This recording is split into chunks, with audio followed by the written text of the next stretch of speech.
Estas son las películas caseras del dictador que se salvó, que sobrevivió mucho tiempo después de que Hitler y Mussolini habían muerto. En su vejez, aparentaba ser un abuelo genial, un protector de su pueblo.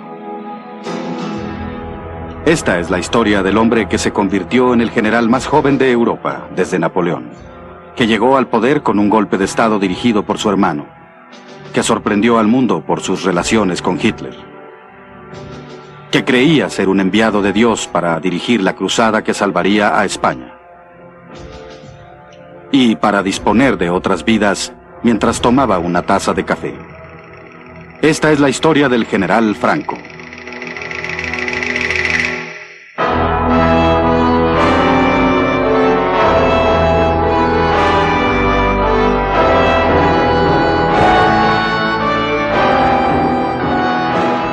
Detrás del mito de Franco.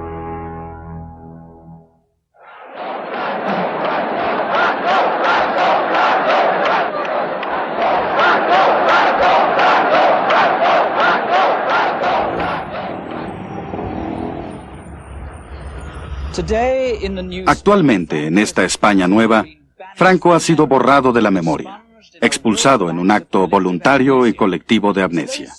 Su historia es demasiado penosa y dolorosa para recordarla. Es un libro que nadie soportaría leer. Como resultado, su reputación se ha visto envuelta en una serie de mitos que apenas comienzan a esclarecerse, permitiendo que el verdadero Franco surja a la luz.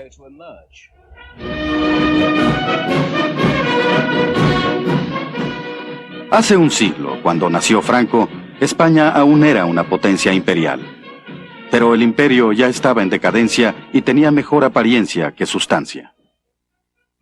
Su decadencia era evidente, pero en la base naval de El Ferrol, una aislada comunidad aún se aferraba a sus rígidas tradiciones de jerarquía y disciplina.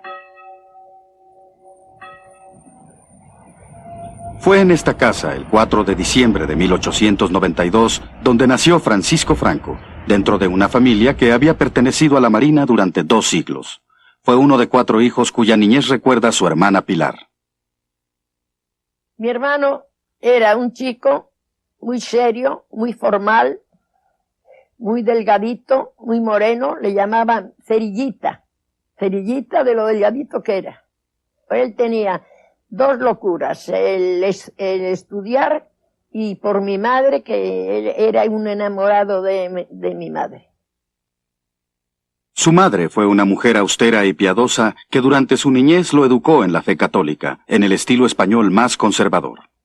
Sus valores quedarían grabados en la vida de Franco.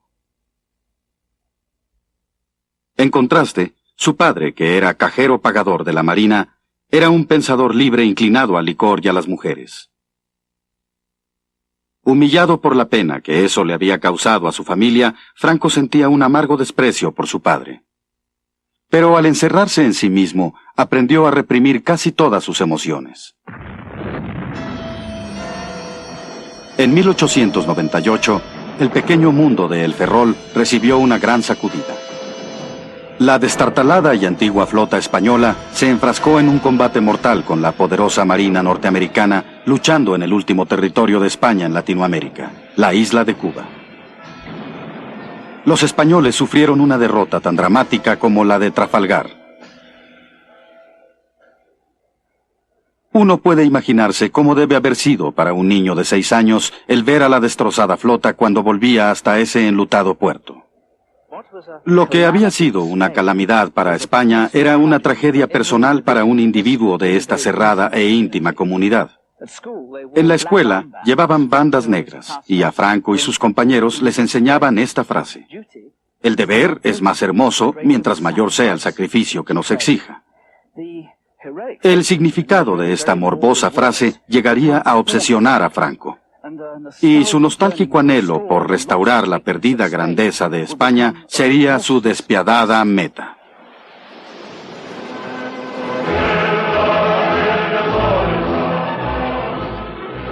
A la edad de 14 años, Franco partió para la ciudad de Toledo, en donde había sido admitido en la Academia Militar del Alcázar.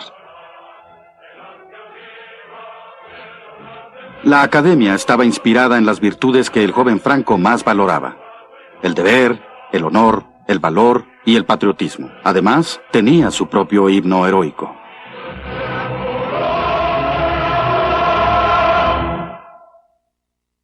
El nuevo cadete era tan pequeño y tenía tan aguda la voz que los grandulones del colegio lo molestaban, ya que era tan bajo que tenía que usar un rifle recortado. Soportaba las humillaciones con verdadero estoicismo. Franco era diligente, pero entonces nada en él sugería su formación como dirigente, pues al terminar sus estudios, Franco ocupó el lugar 251 entre los 312 cadetes. Era el año de 1910.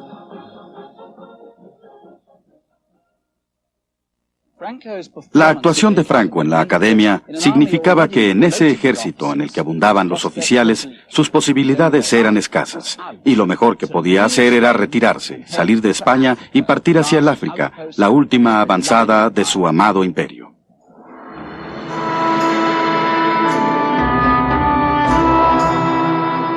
Marruecos, una despiadada tierra conquistada por España desde hacía siglos. Pero en este residuo del imperio fue donde se formó el joven Franco. Sin África, solía decir, no me podría yo explicar a mí mismo. Aquí España estaba enfrascada en una implacable campaña contra las tribus de Marruecos, que luchaban para recuperar sus tierras del poder de la colonia. En este despiadado conflicto, Franco revelaría una cualidad que no había mostrado antes. No solo era tenaz, sino que parecía no sentir miedo. Su disciplina bajo el fuego era férrea, y esto, aunado a las balas que mataban a tantos de sus compañeros, lo condujo a un rápido ascenso. El número de bajas era tan alto que los heridos eran rutinariamente abandonados sin atención. Sobreviviendo ante las balas, Franco comenzó a parecer invulnerable, pero no lo era. El inevitable telegrama llegó a casa notificando que había sido seriamente herido en el estómago. Tiempo después, le contó a su hija Carmencita cómo había escapado de la muerte. Él contaba que estaba tendido en la camilla y veía que iban recogiendo a los demás heridos y los iban depositando en unas camionetas y se los llevaban. Y que a él no lo llevaban.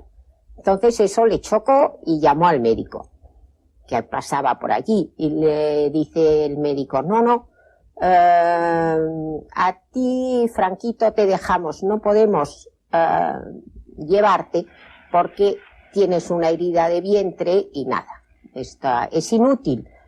Y entonces mi padre tenía un asistente marroquí y le dice, dame tu mosquetón. Y le dio su arma, entonces la cargó y apuntó al médico y le dijo, en el próximo camión yo salgo, si no tú también tendrás un tiro. Entonces el otro, no te pongas así, y que entonces lo evacuó. Su cercano encuentro con la muerte creó una leyenda. Franco contaba con la protección divina. Pronto comenzó a creerlo él mismo, mientras que las rudas tropas bajo su mando lo veían con reverencia. He takes the lead in advance. I've seen him walk upright in front of all the others while they hardly dare lift their heads from the ground. The bullets fell so thick. He simply looks blankly at a fellow with very big and serious eyes and says, execute him, and just walk away just like that. He's quite isolated. He is not friends with any of the other officers. They go on the loose and get drunk. He stays alone in his tent. Después de haber servido 14 años en el ejército, el mediocre y pequeño teniente había ascendido tan rápido que cuando salió de Marruecos para España en 1926, se había convertido en el general más joven de Europa desde Napoleón. De vuelta en Madrid, el joven general de 33 años era muy solicitado. Era una celebridad que incluso llegaría a actuar en una película de presentación.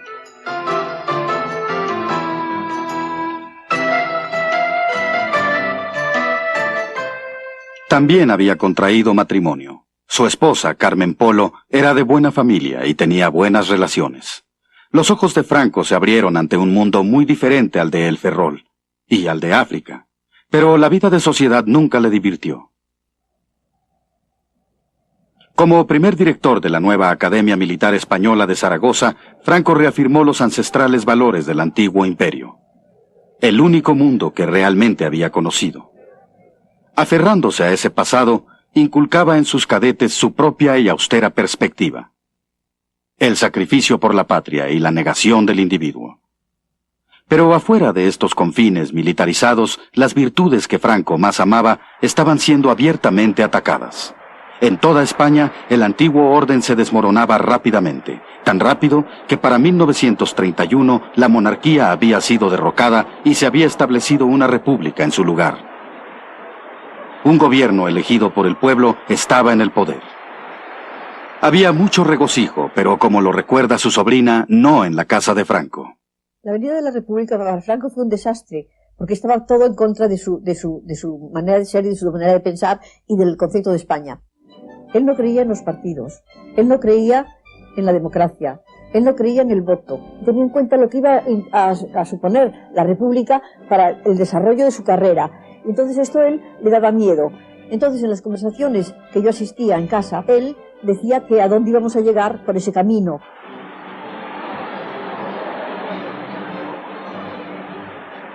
El nuevo Estado ciertamente era frágil y estaba paralizado entre la izquierda y la derecha, en una nación profundamente polarizada. En 1934, la tensión estalló cuando los mineros de Asturias se levantaron en contra del gobierno. La coalición conservadora que tenía el poder comisionó a Franco para aplastar la rebelión, una tarea que cumplió con una ferocidad clínica. 2000 mineros murieron o fueron heridos. Más tarde, la izquierda llamaría a Franco el carnicero de Asturias. Franco culpó del levantamiento a la nueva democracia española y no a los sufrimientos extremos que los mineros tenían que soportar. Para 1936, el péndulo político había oscilado de nuevo, colocando a la izquierda en el poder. Temeroso de un golpe de la derecha, el nuevo gobierno despachó a los generales a los que más temía lejos del centro del poder. Franco fue enviado al caluroso aislamiento de las Islas Canarias a 1290 kilómetros de Madrid. En Tenerife, el nuevo comandante militar, su esposa Carmen y su única hija Carmencita eran cuidadosamente vigilados por las autoridades leales a la República. Ellos se aseguraban de intervenir el teléfono de Franco, de revisar su correspondencia y de vigilar todos sus movimientos.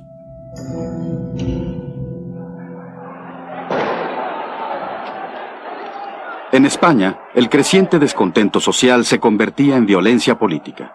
El gobierno fue sometido a una gran presión, cuando los brotes de provocaciones y revueltas se convirtieron en un levantamiento de odio común. En julio de 1936, los generales disidentes decidieron que había llegado el momento de dar el golpe para derrocar al gobierno.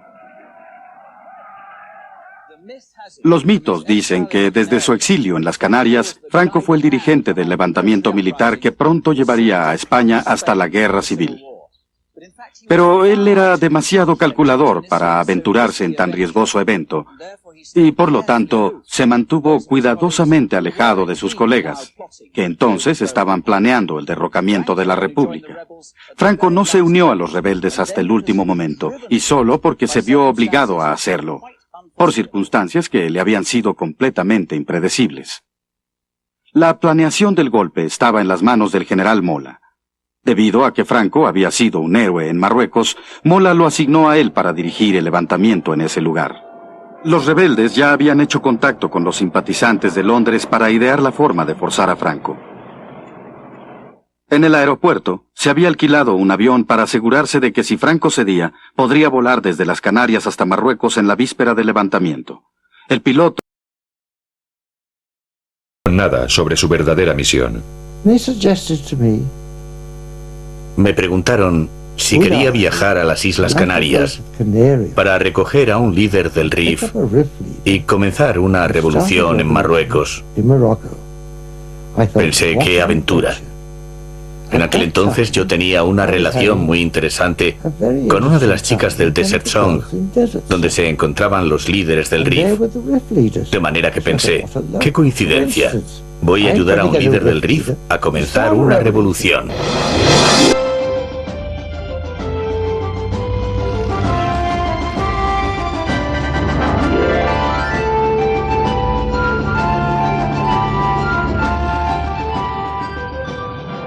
El día 11 de julio, el avión salió hacia las Canarias.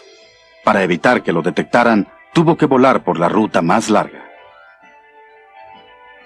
Y, para evitar las sospechas, debería aterrizar en la isla Gran Canaria, en lugar de hacerlo en Tenerife, en donde Franco se encontraba bajo constante vigilancia. Pero Franco aún tenía sus dudas. Y de hecho, estando el avión en ruta, envió un mensaje en clave para los rebeldes diciéndoles: «Me quedaré aquí, no me uniré a ustedes». En España, Mola estaba decidido e insistía en que el golpe se llevara a cabo sin él. Pero en este punto, la casualidad intervino decisivamente. El 13 de julio fue encontrado el cuerpo de un importante político de derecha, Calvo Sotelo. Había sido asesinado a sangre fría por la policía republicana. Los generales rebeldes decidieron actuar.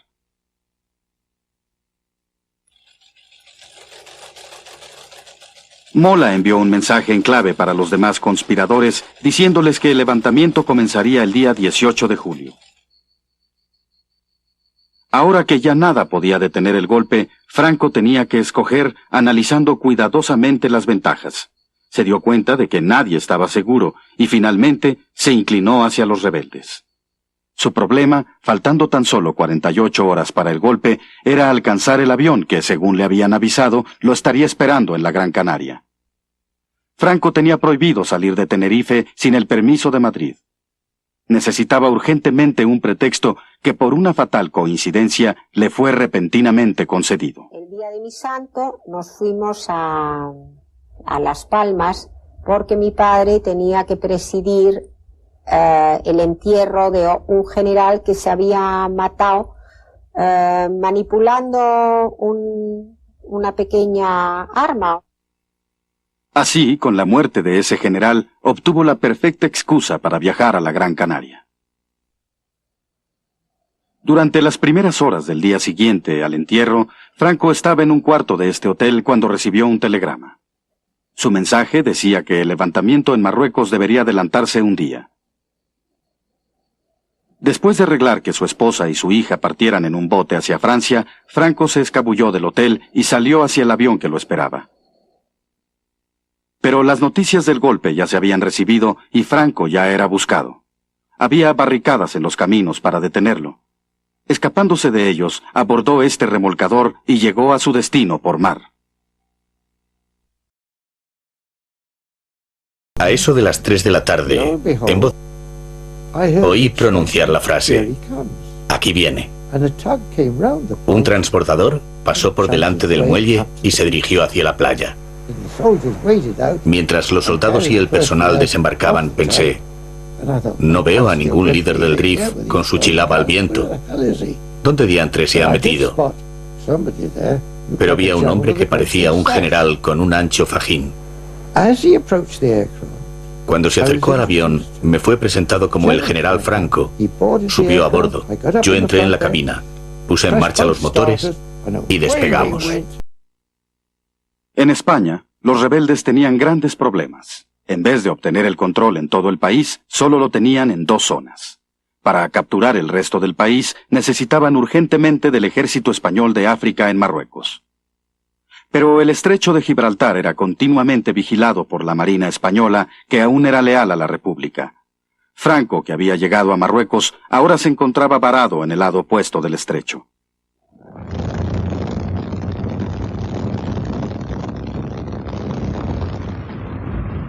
Sin embargo, muy pronto el ejército de África se embarcaba hacia el continente.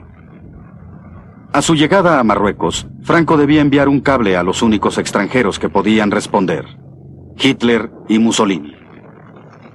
Ambos habían aceptado enviarle los aviones que necesitaba para lanzar el primer ataque aéreo de la historia que rescataría un golpe de Estado del olvido.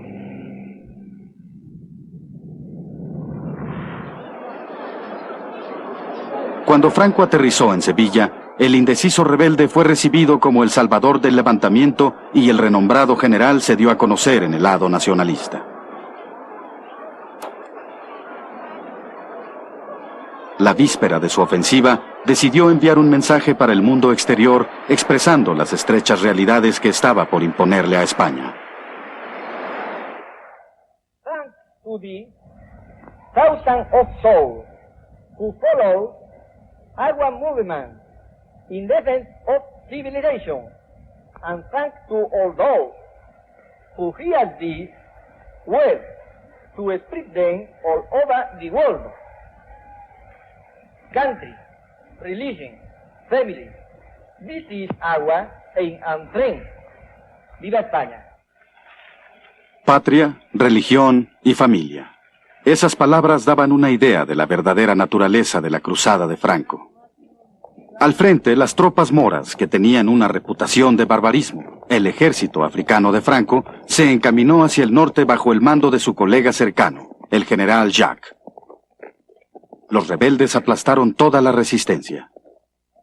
Badajoz le mostraría al resto de España lo que sucedería con aquellos que ofrecían resistencia. El propósito de Franco no solo era el de conquistar, sino, según decía, también de purificar. Así que cuando el pueblo cayó, cientos de sospechosos fueron reunidos y movilizados por las calles. El periodista portugués Mário Nieves fue testigo de lo sucedido.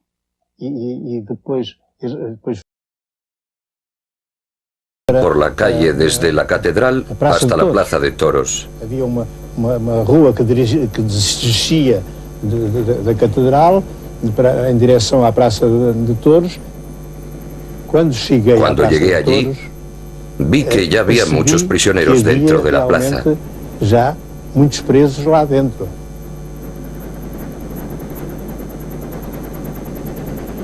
Iam buscá-los. La mayoría de los prisioneros estaban encerrados en los toriles en donde solían estar los toros.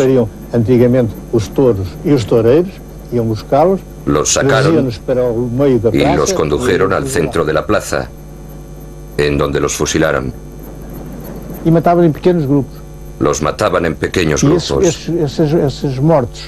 Cargaban sus cadáveres en camiones y carretas y los llevaban al cementerio, en donde los apilaban en filas. Se calcula que unas 2000 personas fueron asesinadas aquí y muchas de ellas eran civiles. En este horrible conflicto, las atrocidades se cometieron de ambos lados, pero los nacionalistas eran sistemáticos. Franco insistía, no habrá tregua ni compromisos, seguiremos adelante a cualquier costo.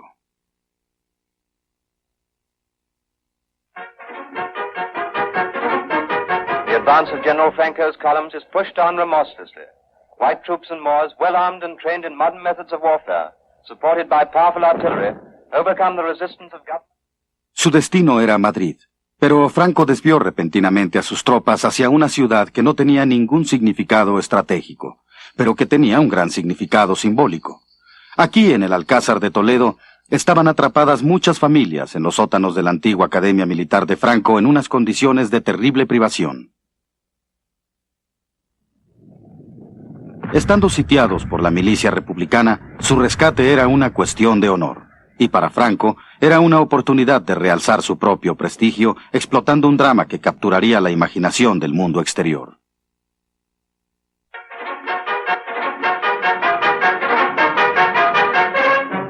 Toledo. Through the ruins of the Alcazar storm the relieving troops and the garrison is saved. Men who had given up hope of life, who had received the last rites of the church, who had determined to die fighting rather than be taken alive, meet their deliverers. Este era el momento para darle a conocer la verdad al mundo. Franco saldría al rescate. Solo que Franco ni siquiera estaba ahí. Cuando él llegó, estas escenas fueron cuidadosamente preparadas para presentarlo como el hombre destinado para España, en el que de hecho ya se había convertido.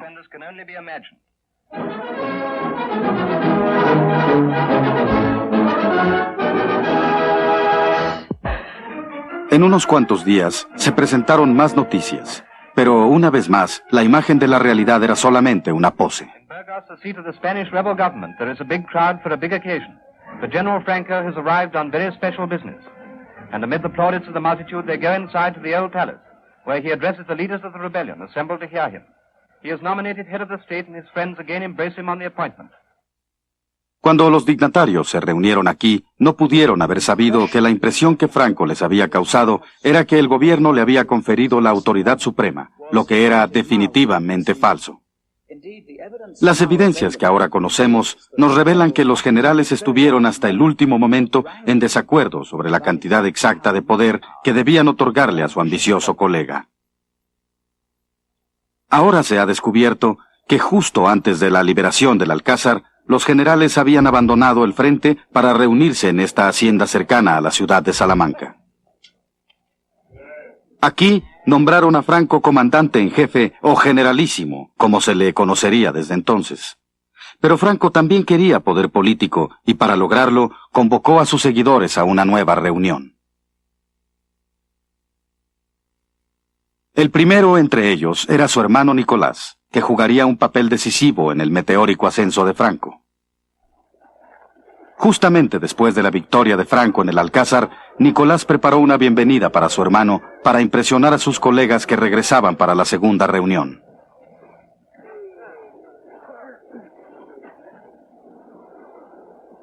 En su casa utilizaban el comedor de la familia como salón de reuniones. Después de muchas discusiones, acordaron darle el poder político supremo, con la condición principal de que solamente lo tendría mientras durara la guerra y que debería retirarse una vez que obtuvieran la victoria, lo que esperaban lograr en unos cuantos meses.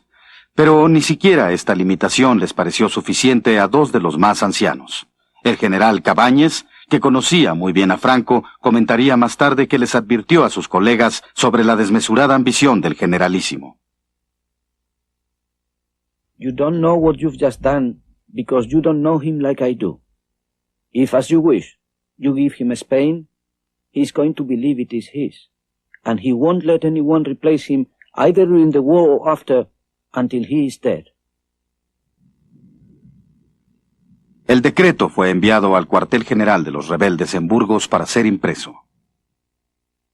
Pero en el documento impreso, la condición principal se había omitido en el texto, para asombro de aquellos que creían estar enterados de todo, como el general Garriga. En la reunión de Salamanca, celebrada por los generales, en el documento que establecieron, pusieron la frase que Franco sería jefe, pero que al final de la guerra él dejaría de ser jefe. Y esta frase no apareció en el documento. Ahora, el misterio que existe todavía es quién sacó la frase del documento. Ahí está Nicolás Franco. El caso contra Nicolás ha sido firmemente apoyado por su propio hijo, que nos dijo que su padre sí había alterado el documento final. El golpe había sido astutamente consumado. No había ningún rival con fuerza suficiente para desafiarlo sin arriesgarse a perderlo todo. Y a los generales se les necesitaba urgentemente en el frente. Eso termina con el mito de que Franco había asumido el poder supremo solo para satisfacer a sus colegas.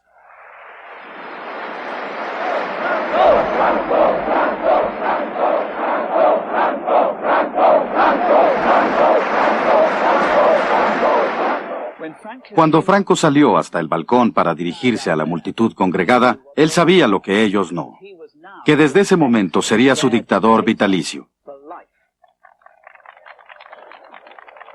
Desde entonces, Franco dejó de ser un simple mortal.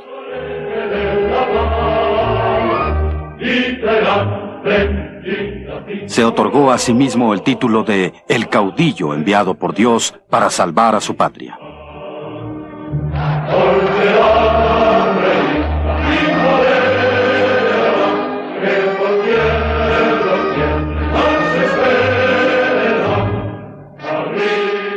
Asegurando que la suya era una cruzada santa, sacudió la majestad de la Iglesia Católica hasta sus cimientos.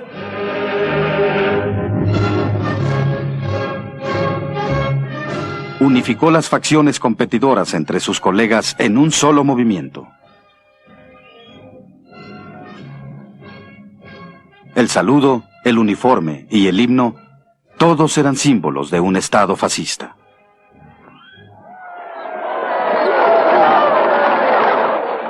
El caudillo se rodeó de todos los privilegios del poder, incluyendo una guardia ceremonial de tropas moriscas. Pero aún no era el gobernante de España. Constitucionalmente, era un traidor contra la República que seguía ofreciendo una fuerte resistencia. Detrás del escenario, la posición de Franco no estaba tan asegurada como aparentaba. Para ganar la guerra, necesitaba más armas y más hombres, por lo que una vez más recurrió a Hitler y a Mussolini, diciéndoles que su cruzada era también la de ellos.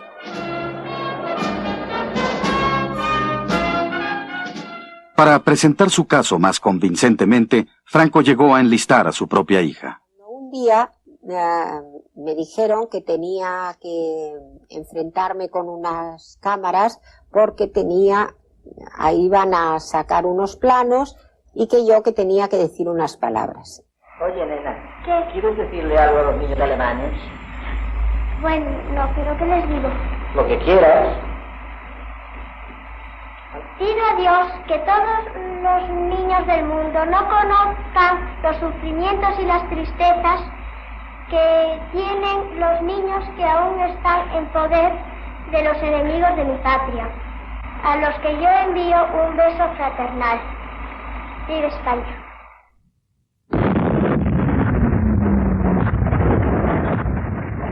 En esta cruzada para limpiar cuidadosamente a España, el generalísimo había decidido aniquilar a su enemigo, no con rapidez, sino poco a poco. Al principio, su estrategia sorprendió a los alemanes y a los italianos al pedirles el apoyo en el que confiaba tanto, pero pronto descubrieron sus verdaderos propósitos. The German generals were frustrated because from their point of view, Franco advanced too slowly and with too much precaution and without running any risks. And they suspected that he did it in order to consolidate his own position politically. They thought that it would have been easily possible to win the war at least a year earlier if he would have done it according to normal strategic rules. Al prolongar la guerra, se había asegurado la sumisión absoluta de toda España. Franco le costó muy caro a su nación. Después de 33 meses de ininterrumpidos conflictos, el país estaba devastado. Las bajas eran de cientos de miles, muchos otros estaban sin hogar y pasando hambre, miles más habían huido hacia el exilio. Era una nación dividida que se había roto en pedazos. En la primavera de 1939, el tímido niño que apenas podía sostener un rifle tenía a todo el pueblo a sus pies. Finalmente reuniría a España bajo el temor a Dios y le devolvería al imperio su antiguo esplendor.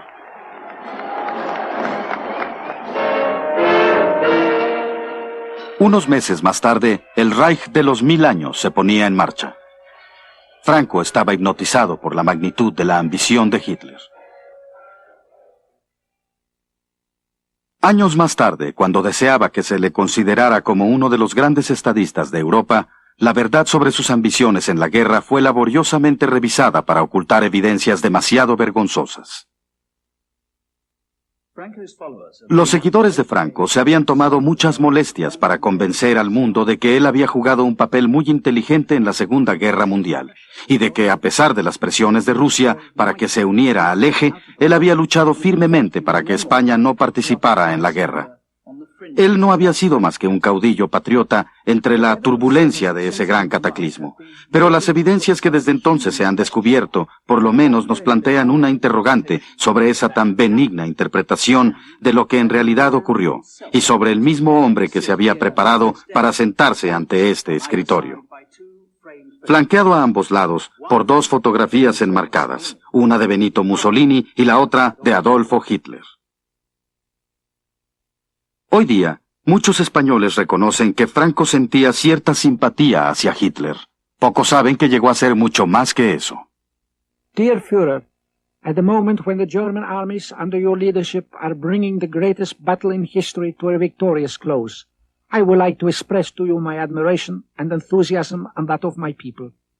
I do not need to assure you of how great is my satisfaction in rendering to you at all times services which you regard as most valuable. With the expression of my unchanging friendship and regard, General Franco. Existía una frialdad de cálculo en sus halagos. En junio de 1940, mientras los tanques alemanes avanzaban por Europa, el caudillo buscaba realizar sus propios sueños imperiales a través del sueño de conquista de los nazis. Con Francia bajo la ocupación y Gran Bretaña a punto de caer, Hitler pronto tendría a toda la civilización bajo su poder, según pensaba Franco. Al finalizar el verano de 1940, despachó a su cuñado, Serrano Suñer, a Berlín como su enviado personal. empfing den Abgesandten General Francos, Innenminister Serrano Suñer, zu einer längeren Aussprache in der neuen Reichskanzlei. Serrano tenía instrucciones de informar a sus anfitriones que España participaría en la guerra como aliada de Alemania a cambio de su apoyo, de armas y de una buena porción del norte de África, en donde recrearía el imperio español. Los alemanes no se impresionaron, como descubriría el enviado de Franco durante un humillante encuentro con el ministro nazi del exterior.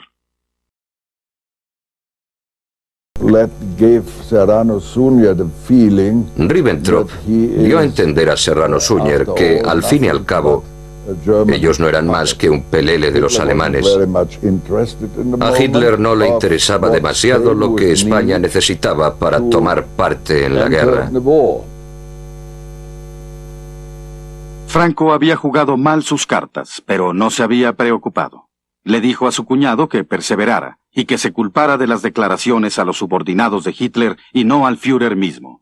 Serrano pronunció un discurso que fue grabado por los alemanes, pero que después fue suprimido por los españoles. Estas evidencias han sido descubiertas recientemente. Falangista de Franco trae al Führer del pueblo alemán su cariño y su amistad, y su lealtad de ayer, de hoy y de siempre. Semanas más tarde, Hitler iba en camino a través de Francia. El final de su destino era la frontera española, donde se reuniría con el caudillo personalmente. La fortuna de la guerra había sufrido un cambio. Si lograba asegurar los acuerdos adecuados con Franco, España podría serle útil al eje para dominar a Gran Bretaña.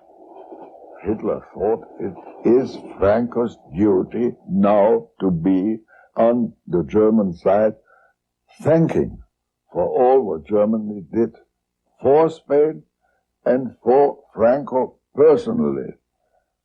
En la España de hoy, existe el mito de que Franco llegó a la reunión con Hitler decidido a exigirle lo imposible, y así mantener a España al margen de la guerra.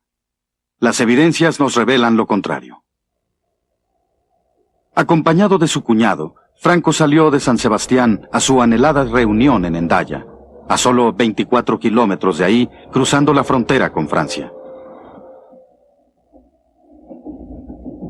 Después de su larga jornada a través de Europa, el tren de Hitler llegó a Hendaya con mucha anticipación a la hora establecida para la reunión, las 3 de la tarde.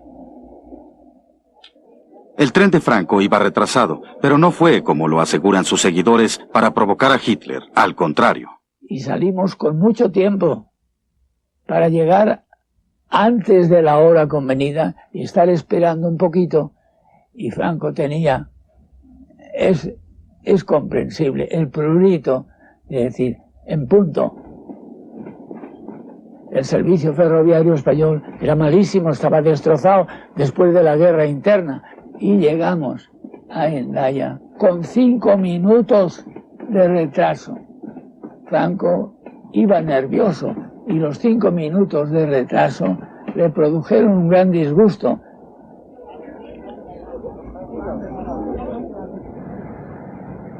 Franco, en lugar del retraso de la elección, lo que hizo es que Hitler le dio la mano y Franco le cogió a Hitler su mano con las dos suyas para ser más afectuoso todavía.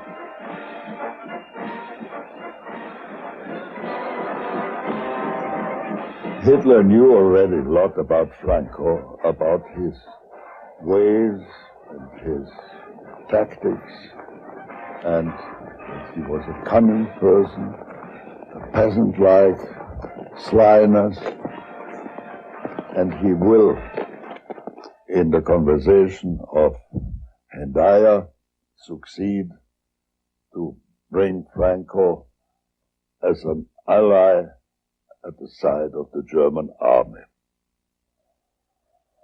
Los dos dirigentes se reunieron en el carro de Hitler. De los archivos oficiales de lo que hablaron ya solo quedan fragmentos. Pero el único sobreviviente de esa reunión insiste en que Franco estaba preparado para someter a España a las atrocidades de la Segunda Guerra Mundial si así podía asegurar su precioso imperio. Hitler, que era quien era, dice, después de tantas palabras bonitas, dice, ahora vamos a lo nuestro, a nuestros asuntos.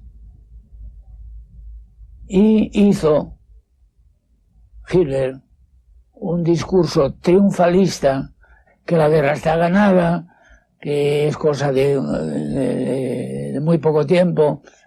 Entonces ya Franco empieza a decirle, pues muy bien, perfectamente, ahora yo entraré en la guerra con usted si usted me concede para España todo esto, Marruecos francés, Oranezado y territorios hasta Ibnia. Y mientras Franco se está cansando hora y media explicándole lo de los protectorados, Hitler sabe lo que hacía, bostezaba. Esto lo digo, bostezaba. El final es que estaban los dos indignados. Franco porque no le da lo que creía que le iba a dar seguro. Pues Franco, que pensaba venir aquí diciendo, os traigo un imperio, pues no traía nada. Después de una exhaustiva sesión, se dio por terminada la reunión. Considerando que el precio de Franco era riesgoso para sus demás prioridades, Hitler volvió a Berlín.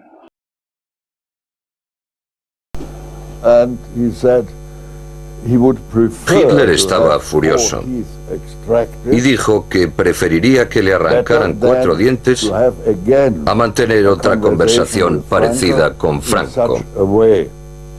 Si el propósito de Si los Franco hubiera sido propósitos de Franco realmente... realmente hubieran sido los de mantener a España al margen de la guerra, hubiera salido fascinado de esa reunión, pero no fue así. Y en cambio Franco, nos metemos ya en nuestro tren y estaba indignado, viendo estos tíos, son repugnantes, lo quieren todo y no dan nada, esto es intolerable y tal. De acuerdo con los mitos, fue en Hendaya donde Franco le marcó el alto a Hitler y lo envió de vuelta a casa. Lo que realmente ocurrió fue que Franco había recibido una brutal lección acerca de las realidades del poder. Sus sueños del renacimiento del Imperio Español, que podrían lograrse con la ayuda del Tercer Reich, no solo habían sido refutados, sino calificados de ser las fantasías de un ingenuo. En cuanto a su alianza con Hitler, al día siguiente firmó un documento secreto, por medio del cual comprometía a España en un tratado entre los nazis y los fascistas que, según él, pronto triunfarían sobre la Gran Bretaña.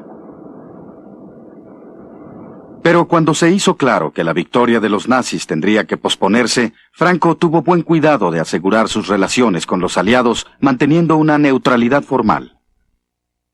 Pero en 1941, el primer contingente de 47.000 hombres fue enviado a pelear al lado del ejército alemán en el frente ruso, donde, según Franco, el orgullo de nuestra juventud se mezclará con el de la juventud del eje.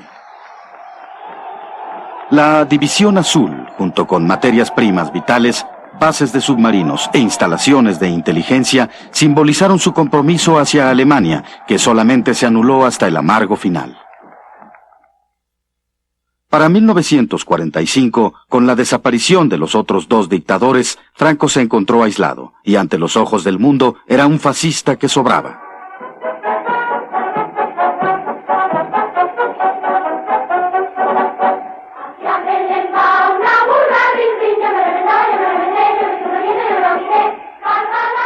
Mientras más se aisló España del resto de Europa, mayor fue el encierro del caudillo en su nostalgia. Presidiendo una especie de antigua monarquía católica, con elaborados despliegues de celebraciones públicas. El mundo exterior, declaró, no es importante. Nosotros tenemos que ver hacia adentro. Lo que más le impresionaba de los reyes católicos fue la unidad, o sea, la unidad de España, porque son los reyes que unifican los diferentes reinos que entonces existían. Fue la época de más grandeza de España.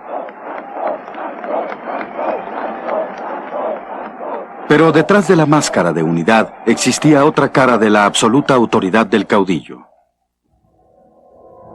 Hoy, solo quedan los rastros de un episodio que fue borrado oficialmente de la memoria. En esta estéril planicie llamada Castuera había existido un campo de concentración, uno de tantos en los que cerca de 500.000 de españoles habían sido confinados después de la Guerra Civil. José Hernández estuvo confinado aquí. Su crimen: había peleado por la República contra Franco. Había 70 barracones, así, con dirección así, con las calles correspondientes. Entonces, pues, esto era una fosa para que no saltáramos, para acá. Y ahí estaba dejando la verdad. Entonces, yo era cuadrado, cada esquina había una metralladora, el campo. Éramos 12.000 y pico de personas en un cuartel. Ya le digo que el trato fue criminal. Dormir en el suelo pegado. Comida, nada, agua menos. No, de día no funcionaba nadie, pero de noche los cogían fila india a la boca mina. Los empujaban y si uno va cayendo el peso abajo, ya tiraban de nosotros. Y si alguno quedaba con vida, pues siempre se quedan con vida, entonces no mueren. Una bomba de mano. Nos dormíamos en el suelo, pues sentíamos la explosión. Esta noche ha visto salida. Durante la represión, hasta los seguidores de Franco admiten que cerca de 30.000 españoles fueron asesinados durante los 5 años posteriores a la Guerra Civil. Otros hablan de una cantidad cercana a los 200.000. Entonces y después de eso, cientos de miles de sospechosos fueron fichados con precisión militar. Una biblioteca llena con los nombres y los números de los enemigos de Franco, ateos y liberales, así como comunistas. Pero también estaban los masones. Los masones realmente preocupaban a Franco. No ha habido en nuestra nación ninguna rebelión ni conato de traición contra la patria que no se fraguase en la sombra de las logias masónicas. Y aún hoy, liberada España de esta carroña, todavía esas insignificantes manejadas políticas, por mucho que se disfracen, obedecen siempre a la intriga y a la oculta inspiración de los masones expatriados.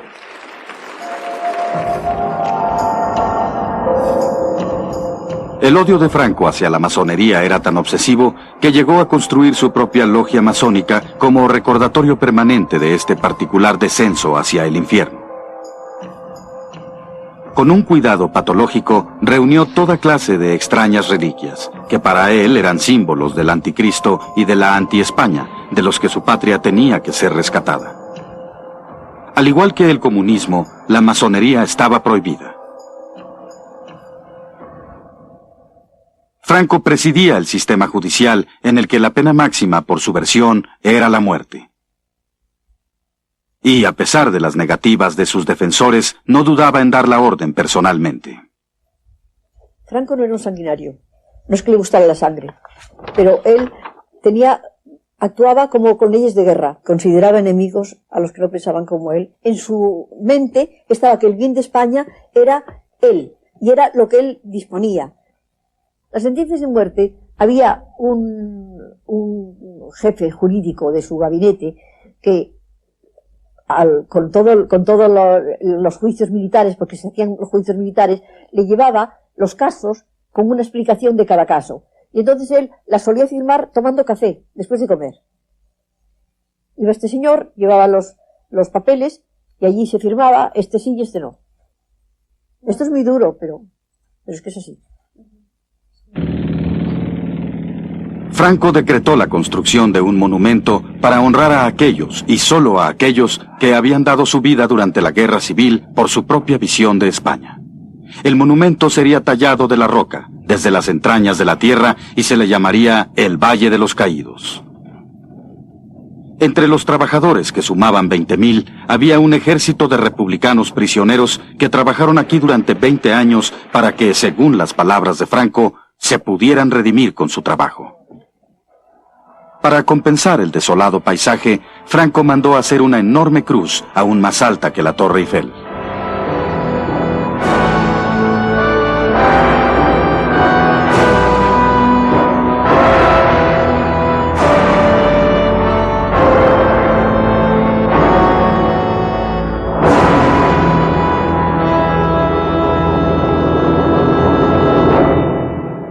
Pero ni siquiera sus elevadas perspectivas podrían sobrevivir más tiempo en una economía que se estaba desmoronando desde sus bases. Franco necesitaba urgentemente el apoyo de un mundo exterior que había rechazado consistentemente sus proposiciones.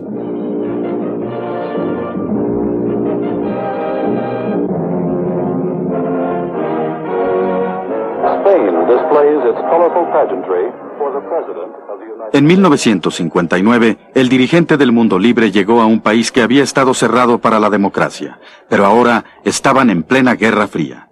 España les ofrecía una posición estratégica contra la Unión Soviética.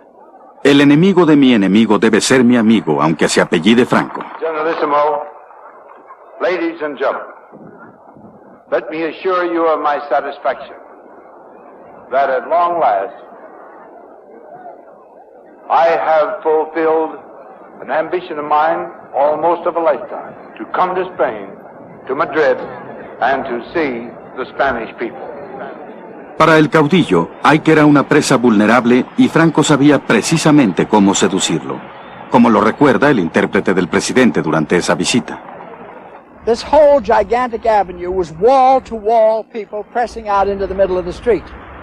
From end to end of this avenue, which must be several miles long, and it was an extraordinary impression. Darkness was falling and the people were shouting. Franco había organizado esa bienvenida para impresionar al presidente y que él pensara que esta alegre nación debería ser recibida abiertamente entre todas las naciones del mundo civilizado. Las dimensiones de aquella multitud que empequeñecía cualquier cosa que hubiéramos visto antes. Lo miré y vi que reaccionaba muy positivamente ante aquel público tremendamente entusiasta. Los vítores eran realmente atronadores. El general Eisenhower me preguntó, ¿qué están diciendo? Y le contesté, dicen Ike, que es como se pronuncia en español su apodo. En el edificio más alto de Madrid todas las ventanas habían sido tapadas, excepto aquellas que formaban la palabra Ike. La Operación Ike era la celebración posterior a una larga y ardua serie de negociaciones entre ambos países, ya que ambos necesitaban lo que su contrario tenía, bases de los Estados Unidos en territorio español a cambio de dólares estadounidenses. General Franco said you have been able to see the welcome and how the people of Spain feel about you. And he said we have a feeling of common interests, we have a feeling of common problems and common adversaries, the Soviet Union. Si Ike estaba contento, también lo estaba Franco. Por cortesía de los Estados Unidos, España estaba a punto de asociarse al grupo de las naciones occidentales.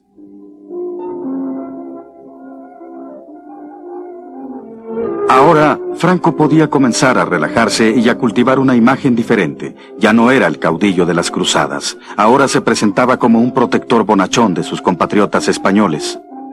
Le resultaba más fácil ahora que disfrutaba de esa bonanza económica de la que comprendía muy poco, pero de la que siempre se atribuyó el crédito. Excelencia, Nodo quiere también felicitarle y recoger sus palabras para los espectadores de nuestro noticiario. Yo saludo y felicito al Nodo en este 20 aniversario de su fundación. Y de esa paz y tranquilidad de España envío mis votos de paz y de felicidad para todo el mundo en el año 1963. Gracias, Excelencia. Pero detrás de esa genial fachada, la política de represión que Franco definitivamente comprendía continuaba vigente. En toda Europa, los años 60 habían traído una nueva era de liberación social y protestas políticas, pero no en España, en donde el Estado policíaco todavía reprimía las manifestaciones de la libre expresión. Había el viejo principio de que la guerra, la información, y él tomaba siempre la cosa de una beligerancia frente a un enemigo que era el comunismo. Pues la información es básica para ganar una victoria. Tenía el mapa de la clandestinidad. en la cual estaban perfectamente delimitados los campos de la oposición. Franco nunca comprendió los cambios que se estaban produciendo en el mundo exterior y estaba profundamente en contra de la forma en que comenzaban a infiltrarse también en España. Pero también era ya un anciano que se retiraba cada vez más hacia las nostálgicas certezas de los dominios privados que había creado aquí, en el Pardo. En cuanto al resto de España, él comenzaba a parecerse cada vez más a sus propios fantasmas, revoloteando perpetuamente alrededor de su destino, incapaz de rendirse y rehusándose a retirarse. En el interior del Pardo, Franco pasaba largas horas en su sala de cine reviviendo las épicas del glorioso pasado de España y las de sus propias películas caseras, disfrutando de las ilusiones del presente con su propio sonido de fondo.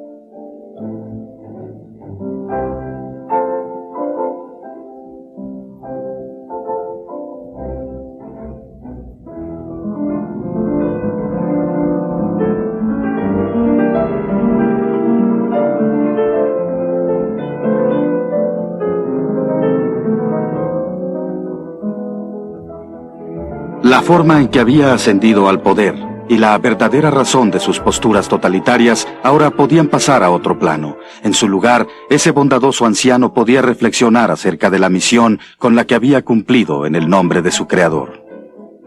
Franco se creía un enviado de Dios y yo creo que nunca dudó de que él era un hombre enviado por Dios para salvar a España.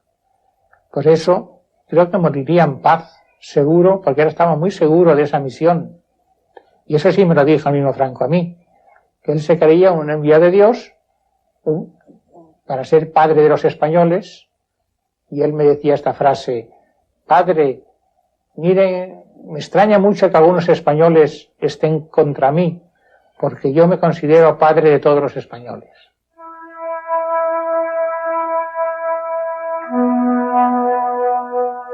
Franco murió el 20 de noviembre de 1975 a la edad de 83 años.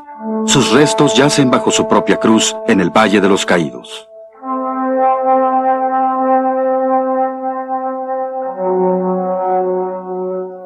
La marca de este hombre ha quedado grabada indeleblemente en la historia de España.